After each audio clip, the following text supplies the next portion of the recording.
Kita lanjutkan dua sisi. Saya persilakan Prof. Ege. Jalan lurus tadi Pak Jokowi jalan lurus, itu seperti terutama apa saya ingin melihat dari kacamata Pak Jokowi.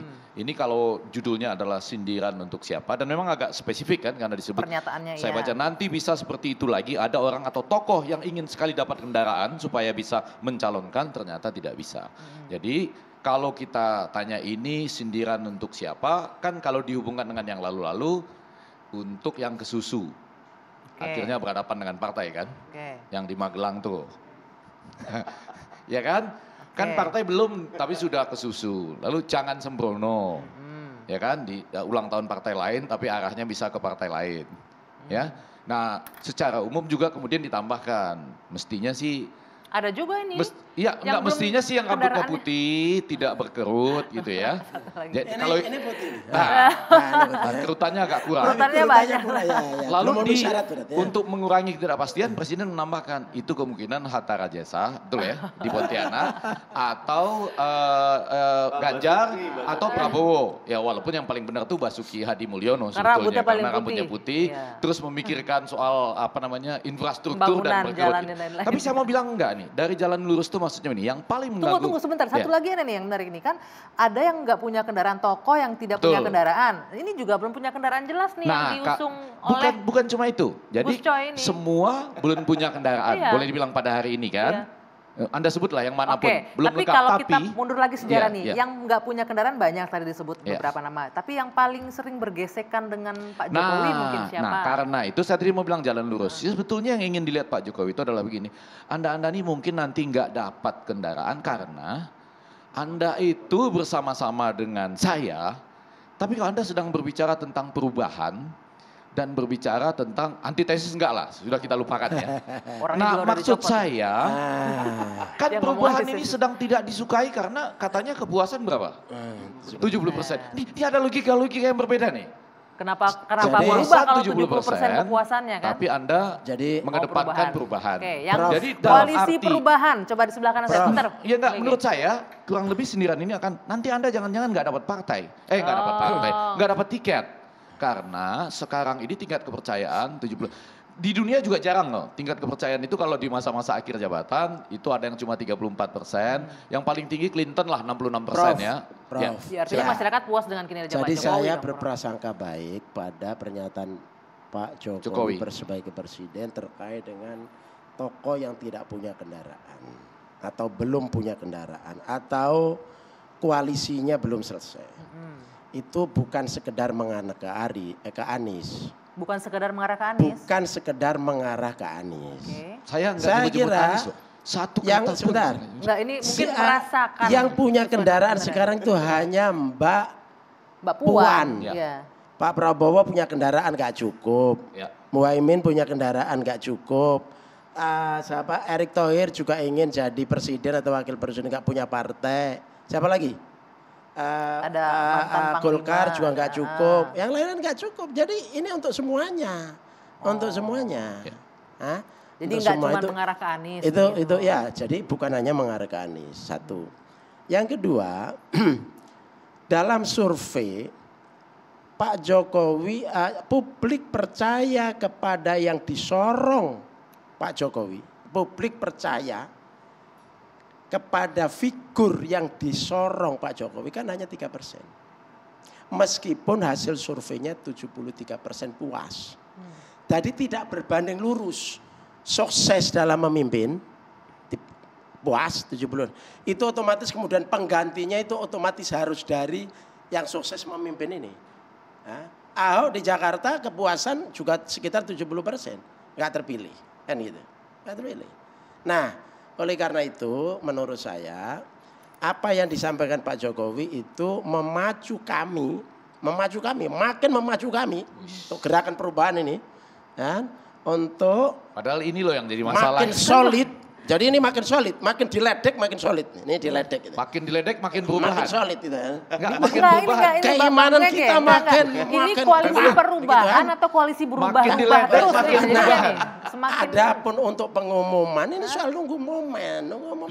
Oke, saya rasa sindiran ini untuk perubahan. Nah, soal buru-buru segala macam itu kami tidak buru-buru. Buru-buru itu memang tidak bagus. Tapi kami menjawab itu tidak buru-buru. Kami mengumumkan tidak buru-buru. Nah, adapun kami bersama-sama koalisi, kami pelan-pelan pasti semuanya dirancang dengan sempurna. Sehingga ketika kita mengumumkan memang sudah siap. Siap konsepnya, siap isu-isu yang strategis, siap solusi-solusi untuk kepentingan bangsa dan negara ini. Oke, tadi kalau Gus Soy sebentar, kalau Gus Soy bilang bukan hanya mengarah ke Anies. Kalau Bung Mardhani ini bukan hanya mengarah ke Anies atau emang ini mengarah ke Anies? Bisa ke Mas Anies, tapi bisa juga ke tokoh yang lain. Kan kayak saya bukan koreksi sekaligus ya. Mbak Puan juga nyuwun sewu belum punya, yang punya Bu Mega. Karena haknya diberikan kepada Ketua Umum. Iya, betul. Kalau Bu Mega memutuskan bisa, yang punya kendaraan 100% PDIP, teman PDIP gitu. Karena memang kalau saya menganggap Bu Mega ya otomatis Mbak Puan. Bukan Mas Ganjar ya. Iya, bisa jadi, bisa. Nah, itu yang bikin marah tuh, karena partai lain ngurus partai lain.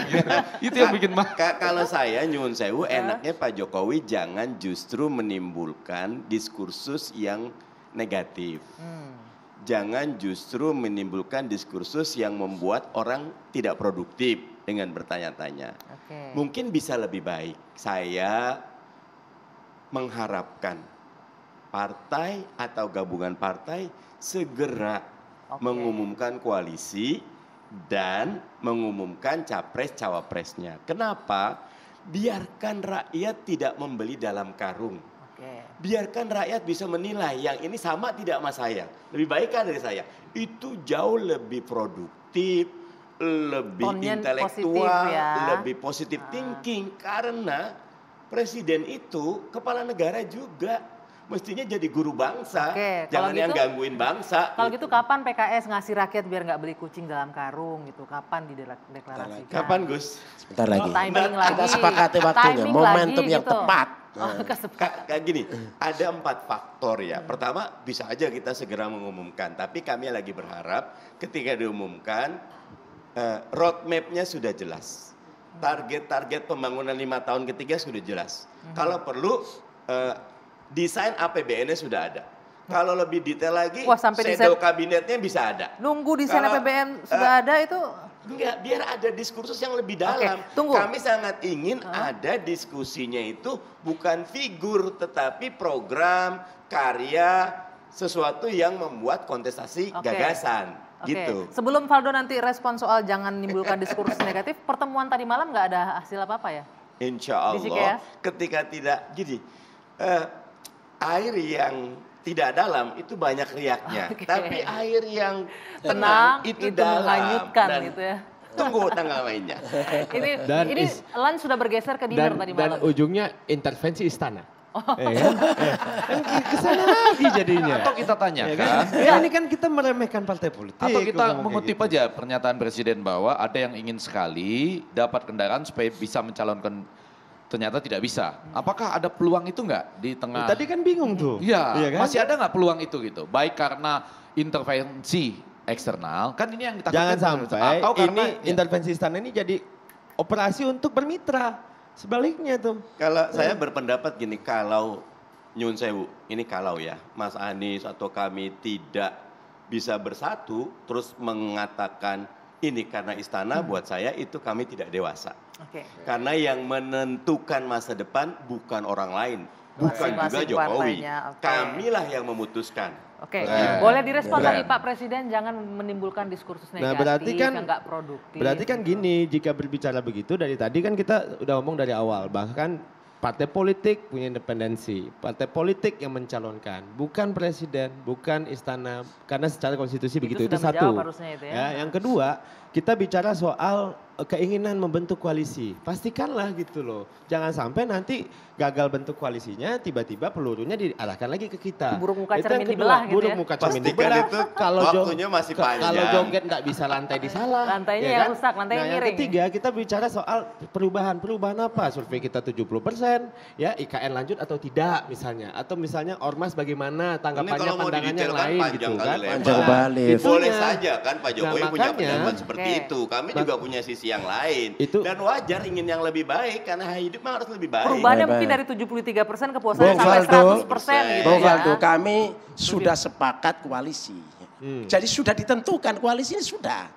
Ya, tapi tadi agak bingung tuh kapan ditentukan itu. Nah, agak saling lihat. Tinggal nunggu pengumuman itu teknis. Oke, itu satu. Yang kedua, soal perubahan. Jadi begini, Bung Faldo. Sesukses apapun seseorang memimpin,